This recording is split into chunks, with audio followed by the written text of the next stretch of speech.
L'appel du Seigneur à l'endroit du chrétien est clair. Abandonner les œuvres des ténèbres et revêtir les armes de la lumière.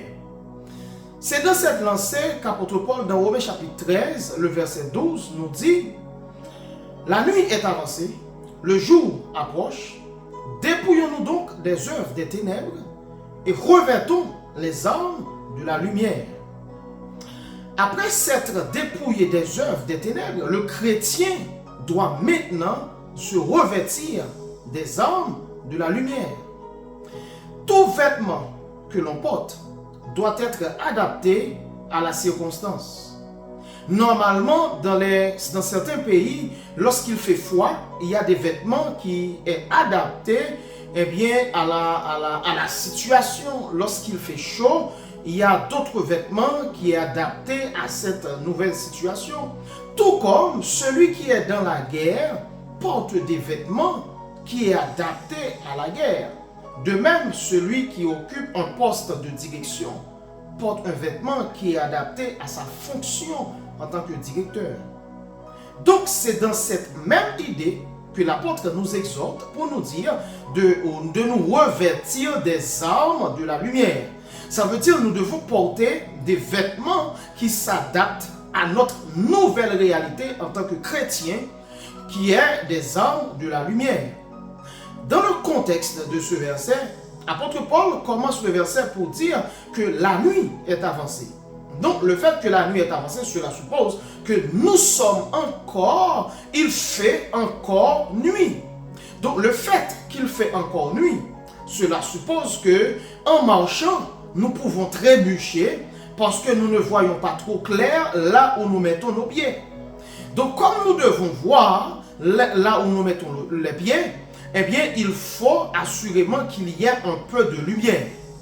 Et ici, les œuvres de la lumière symbolisent nos actions en tant que chrétiens, nos œuvres chrétiennes comme la justice, la foi, l'humilité, la douceur, l'amour, la tempérance, la bonté, la justice, la sincérité, la loyauté. Ce sont les œuvres de la lumière. Normalement, Satan le diable, qui est représenté par les ténèbres, la plupart du temps, dans les Écritures, chaque fois qu'on fait mention des ténèbres, cela est associé à Satan le diable.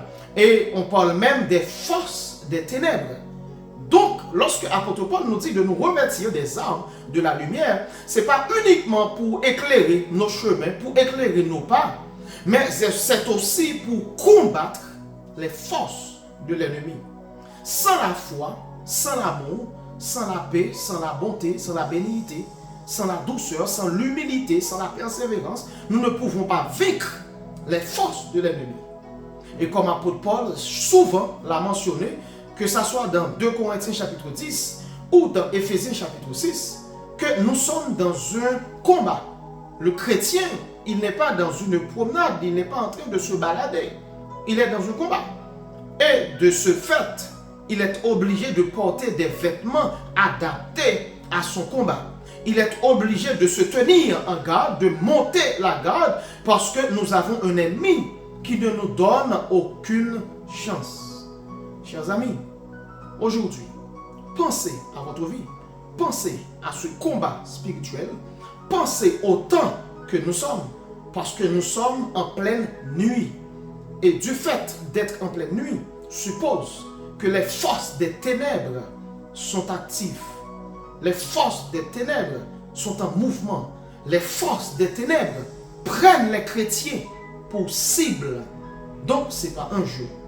À ce moment-là, appliquons l'exhortation de l'apôtre Paul qui nous invite à nous revêtir des armes de la lumière. Que Dieu vous bénisse.